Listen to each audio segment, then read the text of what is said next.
Bonjour à tous. Nous allons aborder aujourd'hui l'équilibre alimentaire et notamment l'équilibre alimentaire qualitatif.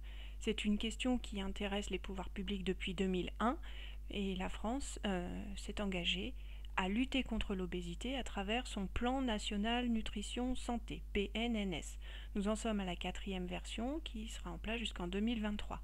Le PNNS énonce des recommandations nutritionnelles sous la forme de messages publicitaires comme Manger Bouger ou des outils graphiques à destination des consommateurs pour les amener à une alimentation équilibrée, c'est-à-dire une alimentation qui satisfait les besoins nutritionnels à la fois qualitatifs en termes de groupes d'aliments, c'est ce qu'on va voir dans cette vidéo, et les besoins nutritionnels quantitatifs, c'est ce qu'on appelle la ration énergétique qu'on verra dans une vidéo ultérieure. L'outil graphique le plus connu pour étudier l'équilibre alimentaire qualitatif, c'est la pyramide alimentaire.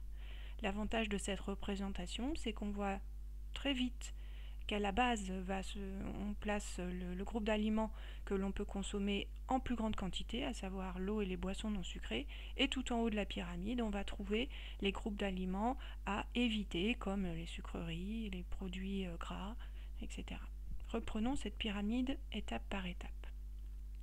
Donc tout en bas, les boissons non sucrées, dans lesquelles on trouve l'eau du robinet, l'eau minérale en bouteille, l'eau pétillante. On peut trouver aussi la tisane, le thé, à condition que ce ne soit pas un thé à la marocaine avec beaucoup de sucre, ce qui est très bon, mais ce qui le place tout en haut et non pas dans cette catégorie. De même, un café noir sera classé dans la catégorie boissons non sucrées, mais un cappuccino avec la crème et du sucre sera placé tout en haut.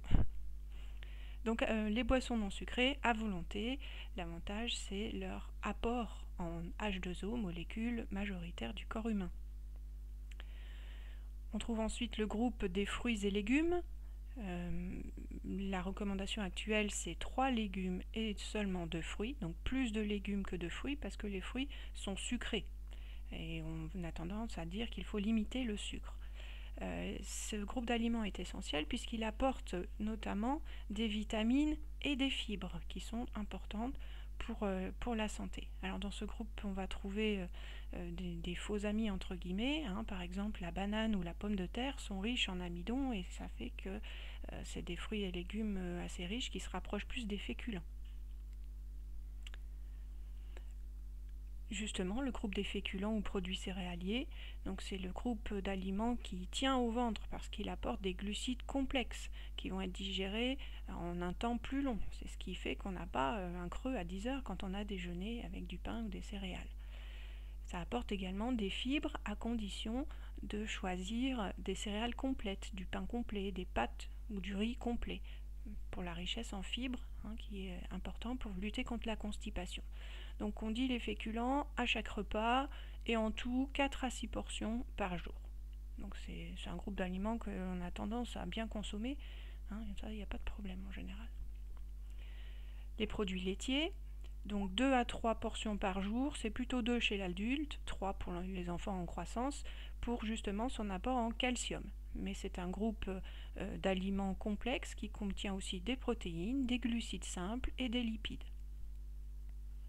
Alors attention, le beurre et la crème qui sont fabriqués à partir du lait entier ne sont pas classés dans la catégorie produits laitiers puisque en fait c'est la graisse du lait que l'on récupère, donc ce serait plutôt dans matière grasse. De même, attention aux crèmes dessert, ce ne sont pas des produits laitiers, il y a beaucoup de sucre, donc c'est plutôt dans la catégorie tout en haut à éviter.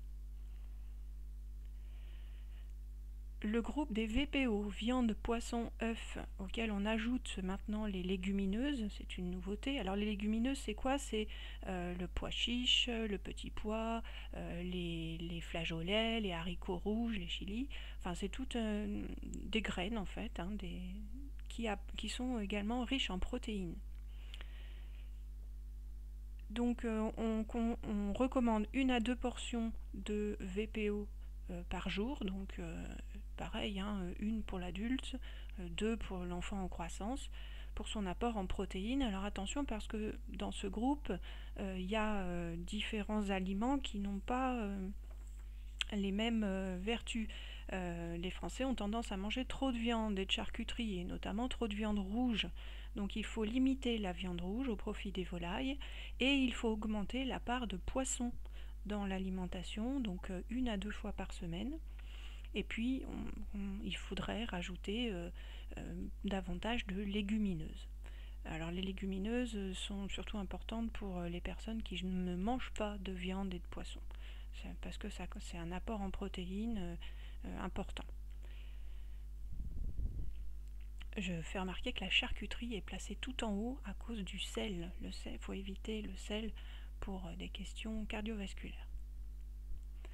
Le groupe des matières grasses concerne donc les huiles, le beurre, mais également les oléagineux, les fruits à coque, puisque pour faire de l'huile d'olive, les olives, ou pour faire de l'huile de noix, les amandes, les pistaches sont aussi des fruits oléagineux qui contiennent des matières grasses. Donc alors il faut là aussi regarder dans ce groupe et faire les bons choix, choisir des huiles riches en oméga 3, c'est le cas des huiles de colza, noix et olives.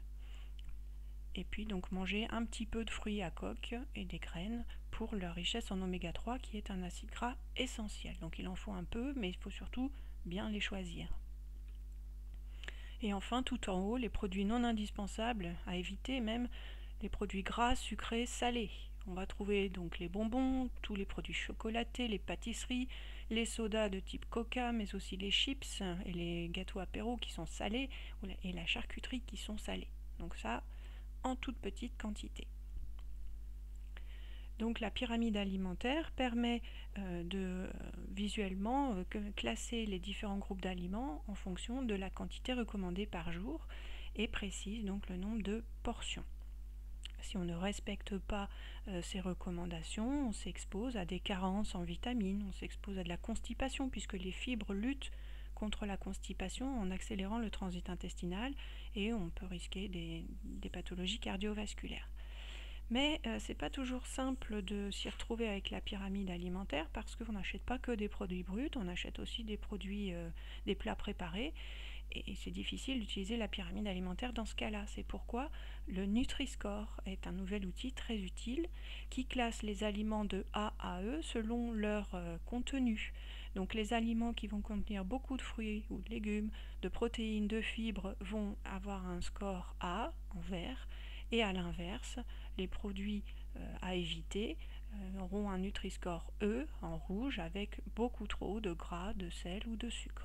Donc ça aide les consommateurs à faire leur choix au moment de leur achat.